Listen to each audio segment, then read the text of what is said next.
Are you stressed or worried about your current employees or your ex-employees or your contractors stealing your clients? Or better yet, have you ever gotten that call that, hey, we're going to put our service on hold, only to find out somebody that used to work for you is now working for them? Today, I'm going to empower you with some strategies that's going to help you put an end to those shady practices. As a former $1 million cleaning service owner, I'm going to share with you 3 ways to help you solve this problem so that you can stay ahead of it. Hey, what's up? It's your girl Tequila, and I'm glad that you're here. I teach you, residential and commercial cleaning service owners, how to increase your revenue and create effective workflows to build profitable 6- and 7-figure cleaning businesses. Stay to the end because I got a bonus tip for you. But first, if you haven't grabbed the ultimate guide to financial management for cleaners, don't worry, I got you. Click the link above or below in this video. Be sure to subscribe so that you can level up your cleaning business with my videos. Make sure that you hit that notification bell so that you get notified every time I post a new video. And if you want to know how to work with me, you can click the link above or below. Let's get into it. So the first way that you want to make sure that you are safeguarding these precious clients is to create a bond that cannot be penetrated. Like Celie and Nelly in that scene in The Color Purple where they say, "You and me, us never part." That's the kind of bond I need you to have with your clients, the ones where they aren't going anywhere. But how do you do that? That can be the challenge. But let me tell you what we're going to do. I want you to do these 3 things. There are more, but I'm going to give you 3. So the first thing that I want you to do is I want you to over deliver and under promise. Okay. What does that mean? That means that everything that you say you're going to do, you do that and more. So I don't want you to over promise.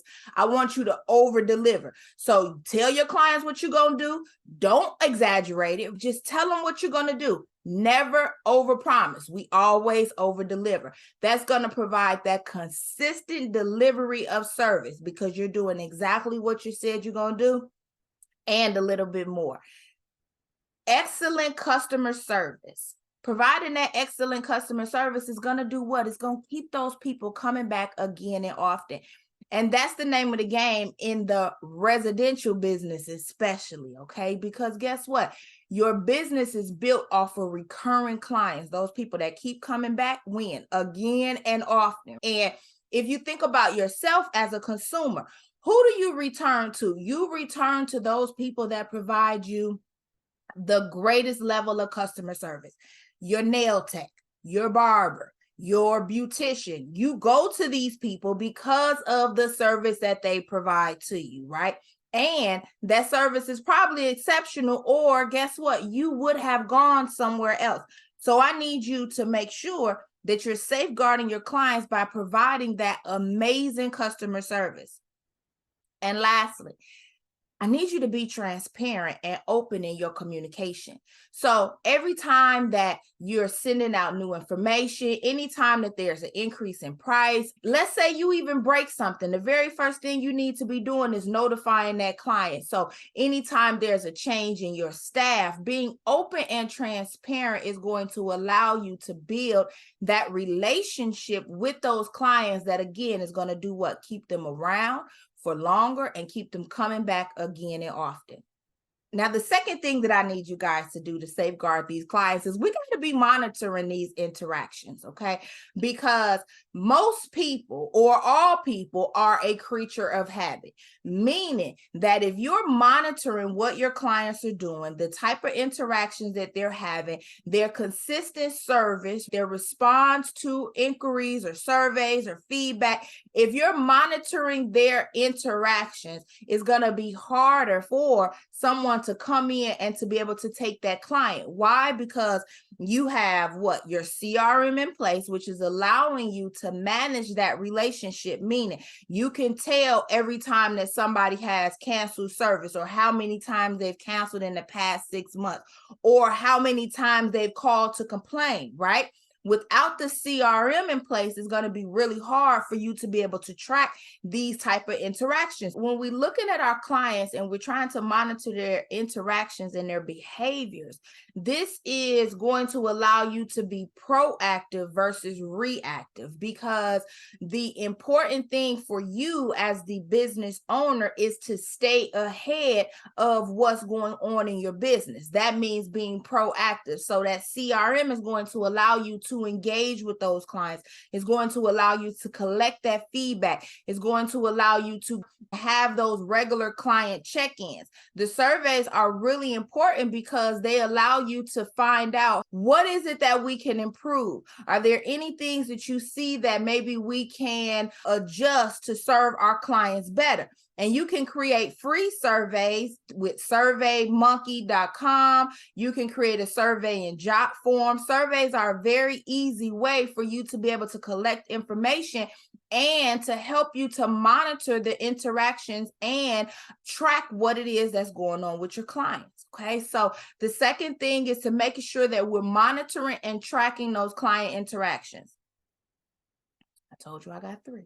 The third one is that you better not ever be around here being naive, okay? And thinking that it can't happen to you, because it has happened to me. So if it can happen to me, guess what? It can happen to you. But I'm giving you the tools that you need so that you can make sure that you can be proactive and this won't happen to you. So the most important thing is knowing that it can happen. Making sure that you are providing that amazing customer service, making sure that you are delivering on your promises, making sure that you are transparent and open in your communication, making sure that you're checking in with your clients regularly is going to do what? Is going to help you to retain those clients and make sure that you're protecting your clients, because they're precious. You've worked hard to secure these clients. And how dare someone that you hired come in and try to take your clients, right? So making sure that you are always aware that it can definitely happen to you. And one thing that I really like to do is I like to be upfront and honest with my clients. Right. And what do I mean by that?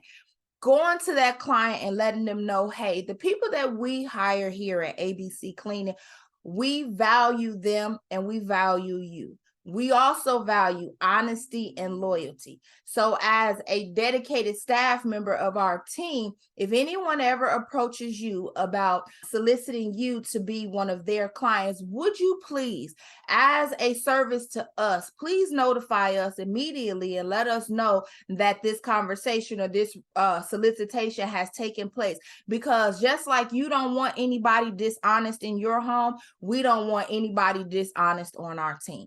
So that's a great way for you as the business owner to show your clients how much you value them and your commitment to loyalty, to honesty, to transparency. If you come to a person like that, no matter what's going on, they're going to come back to you and let you know what's going on. But the goal is,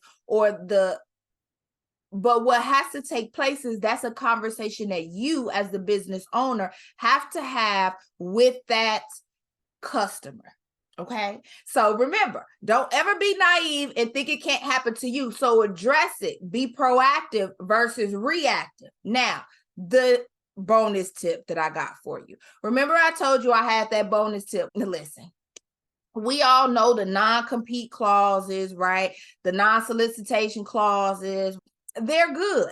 They're good to have in place. And what they will do is they will keep an honest person from being dishonest, right? But you always got those people, y'all know, that's going to try to figure out how they can get around your paperwork. Those documents are good and they're merely in place to protect you and your customers.